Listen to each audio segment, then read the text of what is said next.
Hey folks, Steve here with a special unboxing video for you today. We're going to be looking at 1 Hour World War II, a game designed by Clint Warren-Davey, published by Worthington Games. And this one's a little different. And I have to admit, I've actually opened the box already, guys. So I've cheated a little bit here.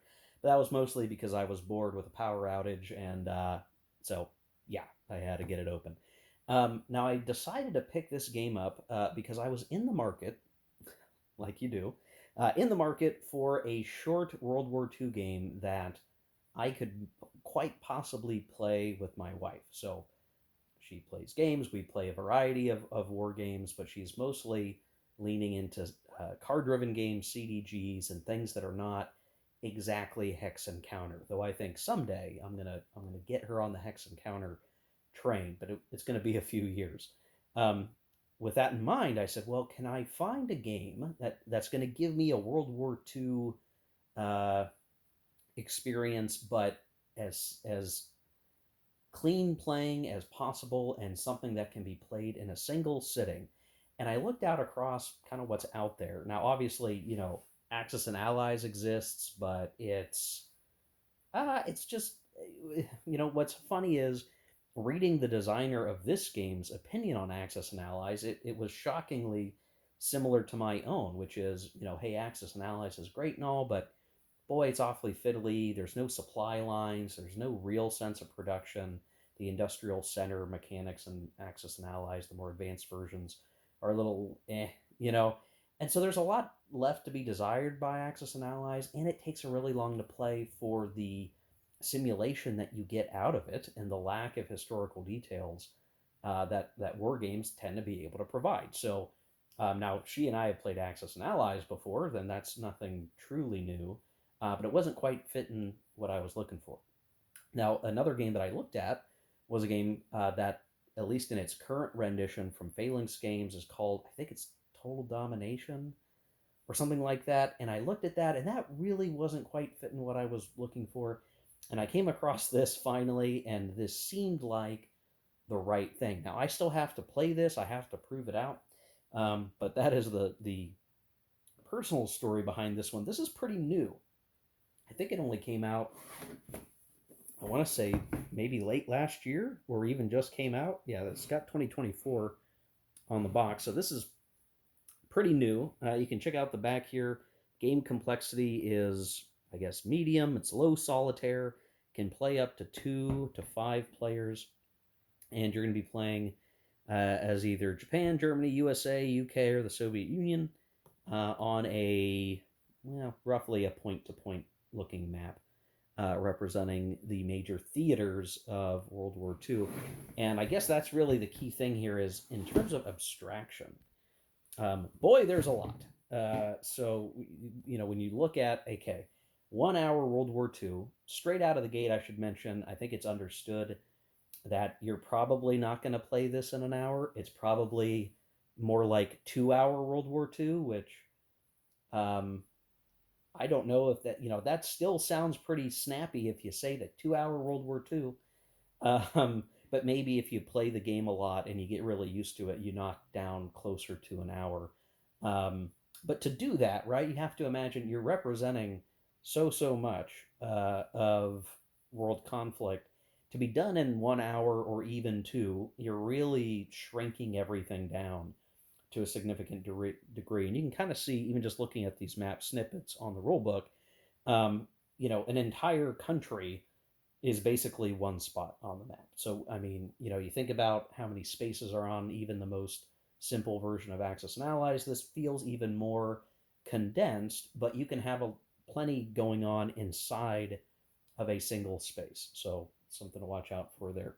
Here now we have in the box 2 rule books, so two. So that's nice. So, I mean, for my purposes, I'm going to have one other player most of the time playing this, I think. So we each have a rule book. That's very nice. 2 column format, glossy pages, full color, and it's actually in a pretty snappy 16 pages. And honestly, there's historical accuracy and victory condition commentary, designer notes, the regular rules.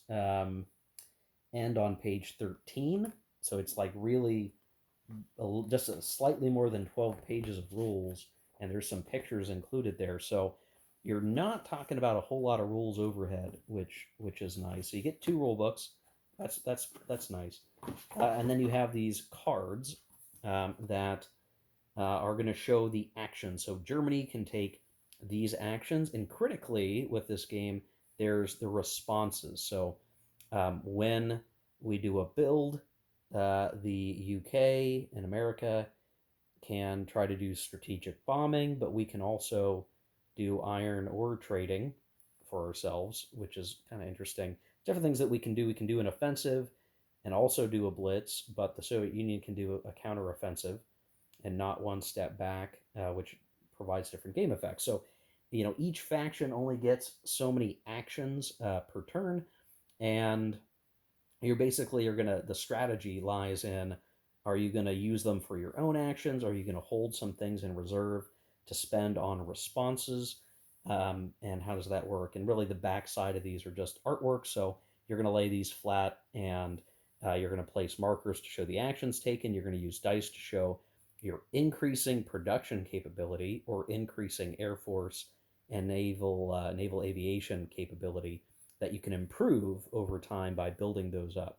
So a little bit of, you still have production effectively, even if it's very simple, and your game choices are around your actions, and each one, each faction has its own set. There's some obvious ones, right? Main actions. Get into these very specific capabilities that you can execute for response. So who can respond to a Soviet Union offensive? Well, the Germans can do Kampfgruppe and counteroffensive. So things like that, back and forth, determining what actions you can take. Japan similarly, and then the UK and the US.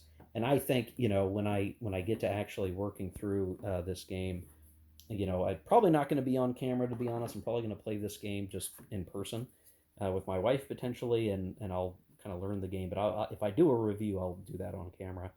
Um, each faction gets one of those. We also have, and I was surprised, and it could be I just got extra ones. I don't know. Um, I've got is it five? Yeah, five, one for each player, if you have five players. Five player aid cards that actually show the response capabilities. So, if Germany's going and you're one of the other factions, you can be looking at this whole area and figure out, well, what are the responses to German stuff, or what are the German? I'm the German player. What are my responses to my enemy's move? So when it's their turn, I can look at, what can I do? What am I capable of doing? I can look at this on this sheet. This also lays out the battle procedure: move in units, determine strength, do some tactical die rolls, commit reserves, take losses. But then on the backside again, showing the different responses that you're capable of for your faction. You can see everybody else's responses. So peeling back the layers of the game again, it's not just doing your normal stuff, build, move, fight, whatever. It's learning how your forces can respond to the enemy and what is the most advantageous thing to do at any given point. Now, here's the single counter sheet. And you can see there's status markers, there's unit markers. There is one bit of errata, which is one of these Japanese army units, which is just, the infantry picture here, should actually be a fleet. And so this guy should really be looking like that. Now, there's pictures. You can kind of print out some sticker paper and put over this guy to be a fleet. Alternatively, you can maybe use a marker or something until an extra counter sheet is made available or something. And maybe in a sequel game they'll include the extra counter. That's really, all things told, in terms of errata, that's very minor. So you could bust out a pen right now and just put the word fleet on that counter, and you're good to go. The counters themselves, I should just point out here as I'm looking at this, these are brown core counters, and they're pre-rounded from the die cut. So when I get to actually punching this, it's going to take all of 5 minutes to punch and sort, and that's it. This is World War II in its most raw, basic uncomplicated form, I guess, where your units here, whether we're talking, a fleet is one big old fleet, essentially, or all the potential fleet and task forces in a theater.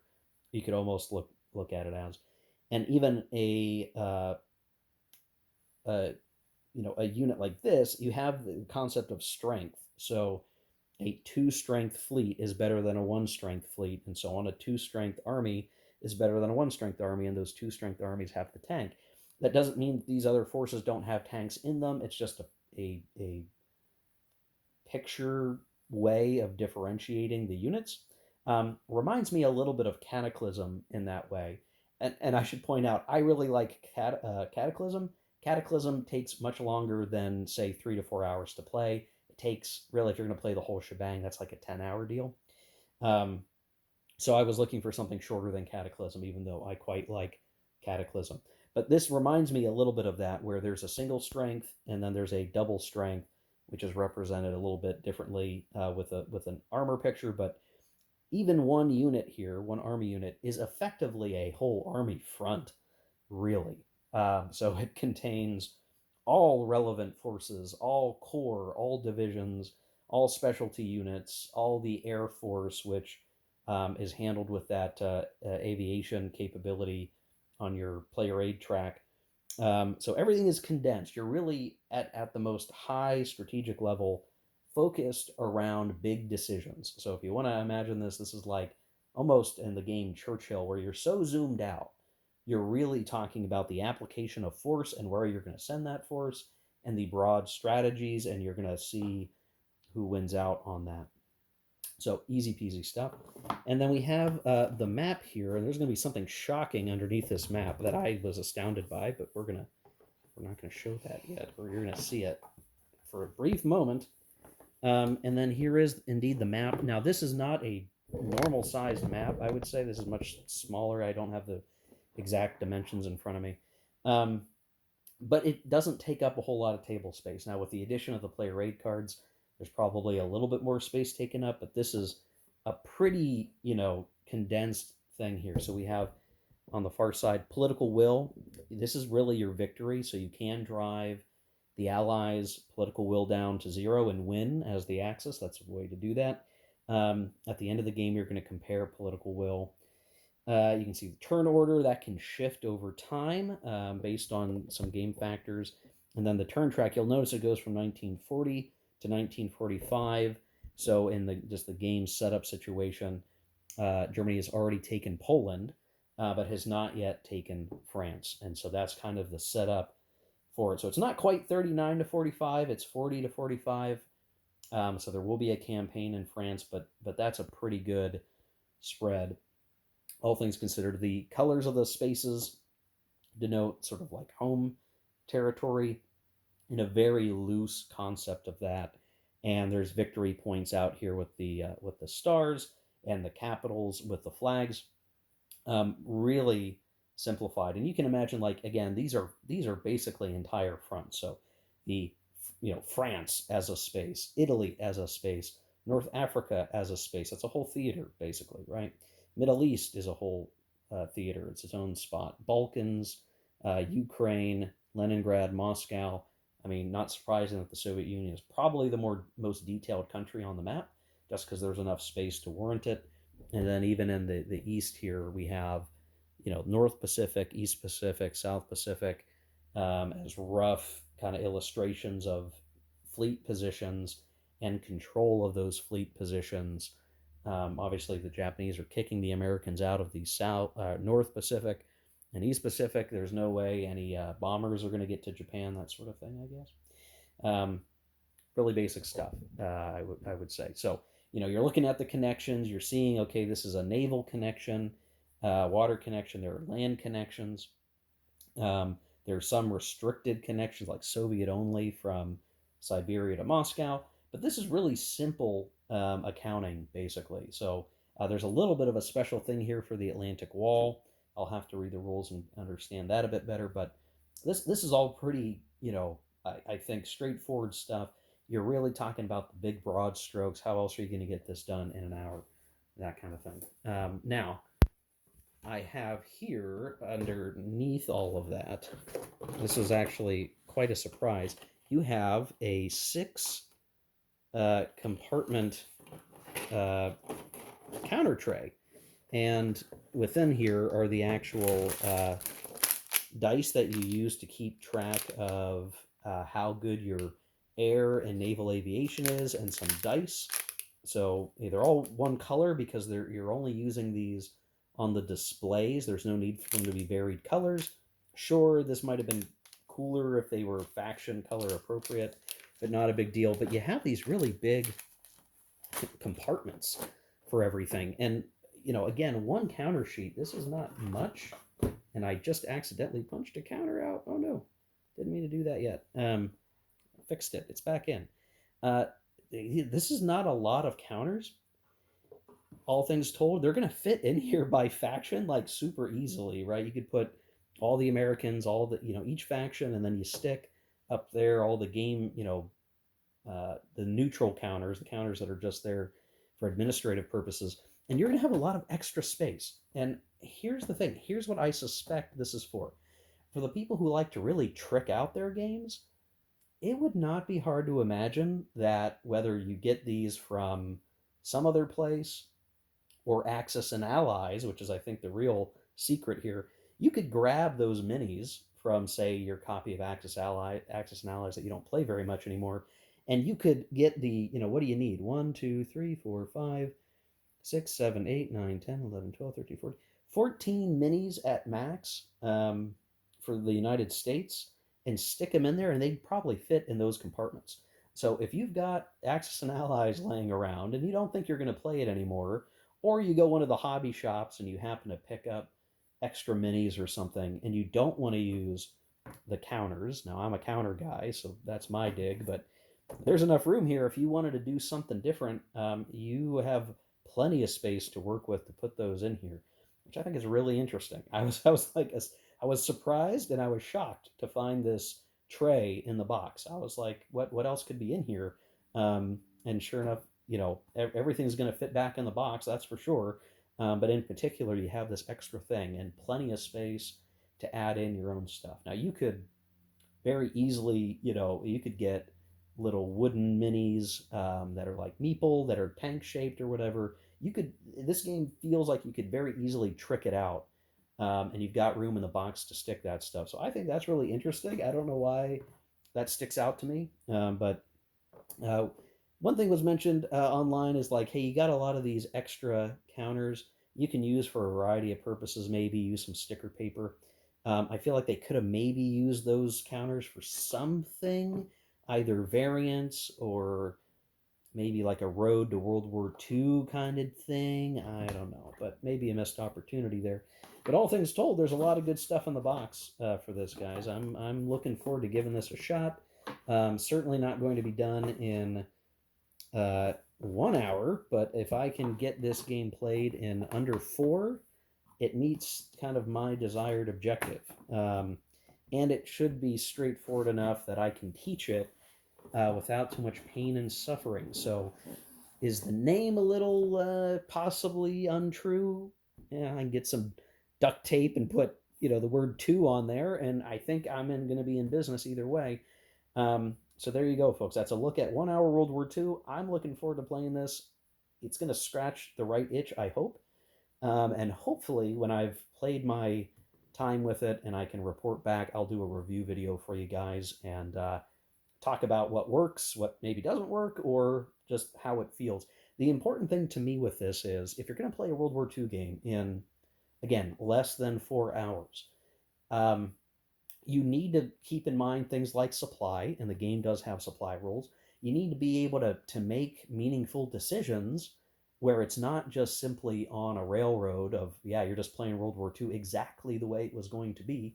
You need a little bit of space to work with, so that's going to be something I'm going to be looking at.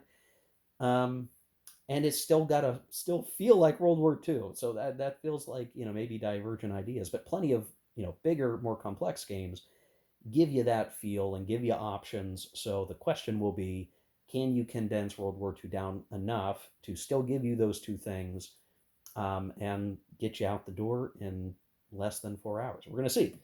So yeah, we'll see when I get to that point. Could be a little while, but thanks for watching this one. Take care. Keep gaming.